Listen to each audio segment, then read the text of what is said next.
Respected Honorable Principal Ma'am, as a token of love, Chanaki Gurtuga, our Honorable Director Sir,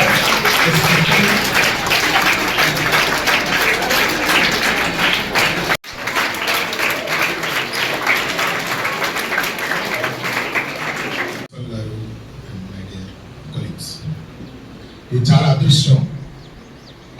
sir ఇక్కడికి రావటం మనకు చాలా అదృష్టం. Actually ఏంటంటే నాకు అనుభవం 2-3 సార్లు తిరిగా మనకు అపాయింట్మెంట్ దొరకదు. ఎందుకంటే ఎప్పుడు బిజీ రివ్యూలు, మీటింగ్లు, విజిటింగ్స్, పోలీస్ స్టేషన్స్, ఇంత బిజీలో సార్ నేను వస్తాను. మోటివేటర్ యాక్చువల్గా నాకు, నా పిల్లలకు, నా పిల్లల తల్లిదండ్రులకు కావాల్సిందే మోటివేషన్. సార్ మోటివేషన్ చేయడానికి ఇక్కడికి వచ్చినందుకు చాలా చాలా కృతజ్ఞతలు సార్. సభావేదికంగా ఇంకోటి ఓపెన్, మా స్కూల్ యాన్యువల్ డే కూడా ఉంది సార్ నెక్స్ట్ 2 వీక్స్లో. పేరెంట్స్ ఒక 1000 మంది వస్తారు. వాళ్ళకి మీరు మోటివేట్ చేయడానికి మీరు మాకు టైం ఇస్తారని కోరుకుంటున్నాను సార్. ఎందుకంటే ఇవాళ రేపు ఈ పేరెంట్స్కే ఎక్కువ మోటివేషన్ అవసరం సార్. నేను అనుభవిస్తున్నాను ఇక్కడ. ఇది జెన్జీ తరం. ఈ జెన్జీ తరానికి మీలాంటి పెద్దలు మీ సలహా సూచనలతో ఇంకా మంచిగా ఎదుగుతారని కోరుకుంటున్నాను sir. Once again behalf of MSR central school crew, I welcome and I thank to you sir. Thank you very much sir.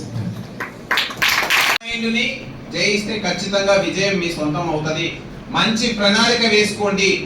Everyday మీ స్కూల్లో చెప్పినటువంటి పాఠ్యాంశాలే కాదు, మీరు స్వయంగా ఇంకా చదవడానికి, మీరు స్వయంగా మీరు ముందుకు పోవడానికి, మీరు ఇంకా ఎంతో టెక్నాలజీని ఉపయోగించుకొని ఆ టెక్నాలజీలో మనకి ఇంతకు ముందుకు మేము చదువుకునేటప్పుడు అంటే ఒక పుస్తకం కొనుక్కోవాలంటే చాలా కష్టంగా ఉండేది. ఇవాళ పుస్తకాల మీద పుస్తకాలు కొనిస్తున్నారు, కానీ చదివేంత ఓపిక, చదివేంతటువంటి సమయం మీకు లేకుండా పోతుంది. మరి దాన్ని మీరు సమకూర్చుకోవాలి. సమయం లేకుండా పోతలేదు. 24 గంటలు ఏమైనా తగ్గిందంటే తగ్గల.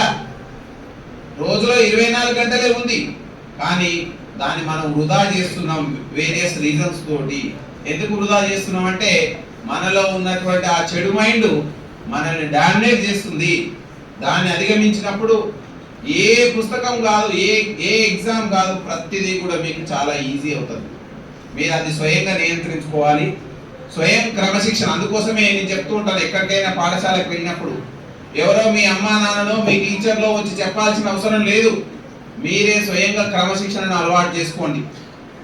మీరే స్వయంగా ప్లాన్ వేసుకోండి. మీ లక్ష్యం ఏందో మీరు దాన్ని గమనించి మీకున్న అవైలబుల్ ఉన్న టైంని మీరు ఎట్లనో ముందుకు తీసుకెళ్ళండి. మీరు టైం టేబుల్ వేసుకోండి. స్పష్టంగా చదవడం తయారు చేసుకోండి. ప్రతిదానికి మీరు ఇచ్చినట్లయితే ఖచ్చితంగా స్వయంగా క్రమశిక్షణ, స్వయంగా కష్టపడడం, స్వయంగా మూల్యాంకనం చేసుకోవడం. మీ ఉపాధ్యాయులు, మీ అమ్మా నాన్న అడుగుతూ ఉంటారు అప్పుడప్పుడు, ఈ క్వశ్చన్ ఆన్సర్ చెప్పు, ఆ క్వశ్చన్ ఆన్సర్ చెప్పని. వాళ్ళు అడగాల్సిన అవసరం లేదు. మనమే ఎగ్జామ్ పెట్టుకోవాలి. మనమే మైండ్లో ఎగ్జామ్ పెట్టుకుంటే ఖచ్చితంగా మీకు జ్ఞానం వైపు పరిగెత్తుతారు. అప్పుడు మీరు చేసే పనికి సార్థకత అవుతుంది. మీరు చేసే పని ఏంటి? విద్యార్థి. మీరు చేసే పని ఏంటి? జ్ఞానాన్వేషణ. ఖచ్చితంగా దాని వైపు ముందుకెళ్తారు. రోడ్డు క్రాస్ చేసేటప్పుడు మీరు జాగ్రత్తలు పాటించకపోతే ఖచ్చితంగా ప్రమాదాల బారిన పడడానికి అవకాశం ఉంది. దాంట్లోనే అరైవ్ మీ మార్నింగ్ మీ అమ్మ నాన్న మిమ్మల్ని అందరినీ స్కూల్కి రెడీ చేసి బస్ ఎక్కించి ఎట్లయితే సంతోషంగా పంపుతున్నారో మళ్ళీ వాళ్ళందరూ కూడా మీరు అంతే సంతోషంగా ఇంటికి రావాలి అని ప్రతి ఒక్కరు కోరుకుంటారు. మరి అదే అలైవ్ మనం సురక్షితంగా గమ్యాన్ని చేరుకోవడం అనేటువంటి దాని మీద మనం రోడ్ సేఫ్టీ, రోడ్డును ఏ విధంగా మనం వినియోగించాలి, రోడ్డు ప్రమాదాల బారిన పడకుండా ఉండాలంటే మనం ఏ జాగ్రత్తలు తీసుకోవాలి, అదే విధంగా డిఫెన్సివ్ డ్రైవింగ్ అంటే ఏంది, ఇక్కడ ఉన్నటువంటి మీ తల్లిదండ్రులకు కూడా చెప్పొచ్చు. మీకు తెలుసా నాన్న డిఫెన్సివ్ డ్రైవింగ్ అంటే ఏదో తెలుసా? మీరు రోజు మీరు పని నిమిత్తం జాబ్ నిమిత్తం మీరు పోతూ ఉన్నారు.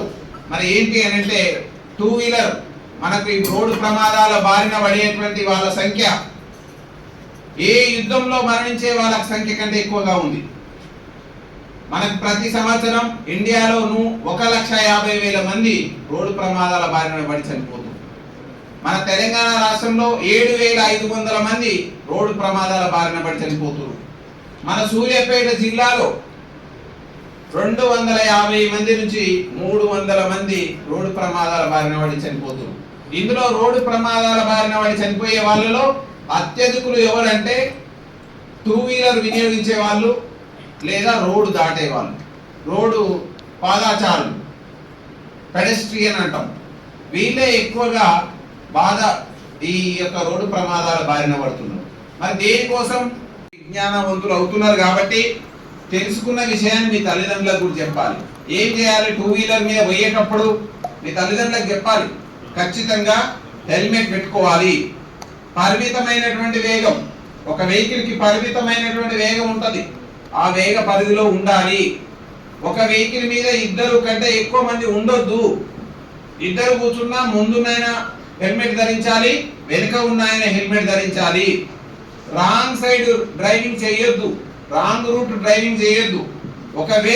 ఇప్పుడు ఈ వే సో వీటన్నిటిని మనం డిఫెన్సివ్ డ్రైవింగ్ అంటాం, డిఫెన్సివ్ వాకింగ్ అని అంటాం. మీకు తెలుసా డిఫెన్సివ్ వాకింగ్ అంటే ఏంటి?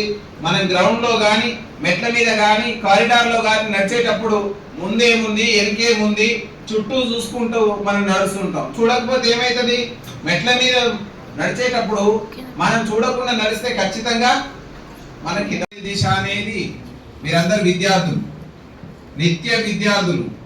నిత్య బోధన ఆసక్తి కలిగినటువంటి వాళ్ళు, నిత్య జ్ఞాన అన్వేషులు. మీరందరూ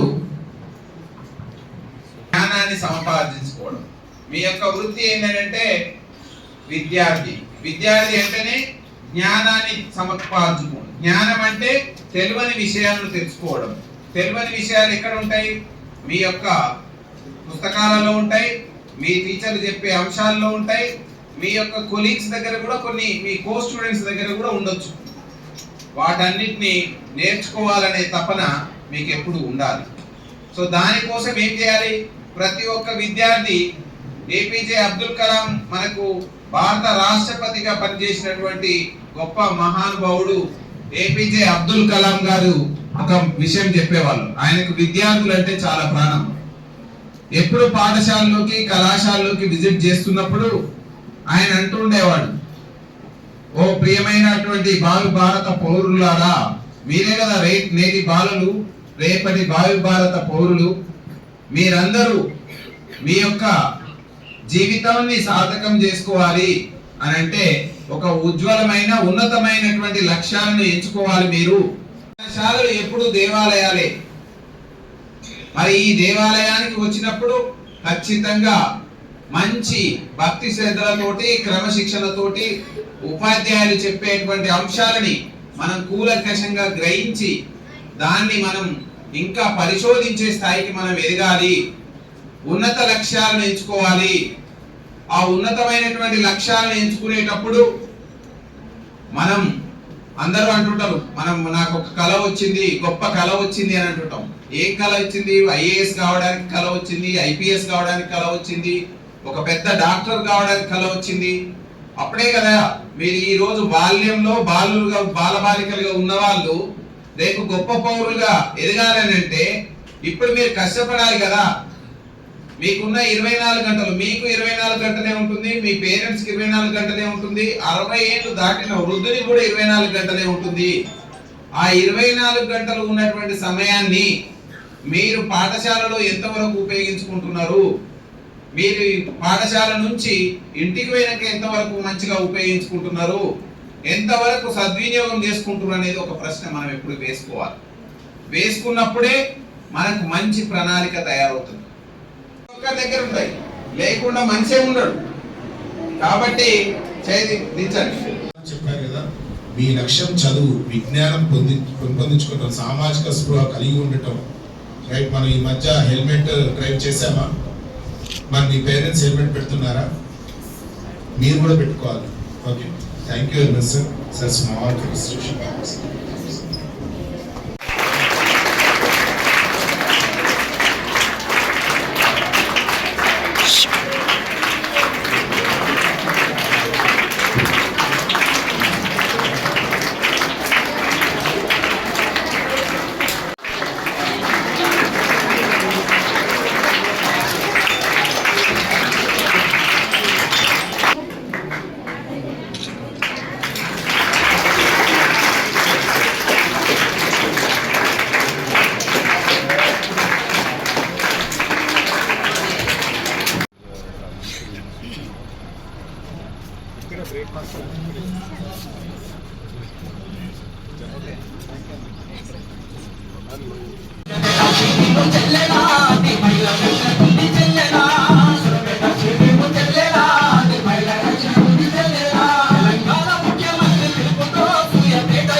మైక్ డిస్టర్బ్ వస్తుంది చూడు.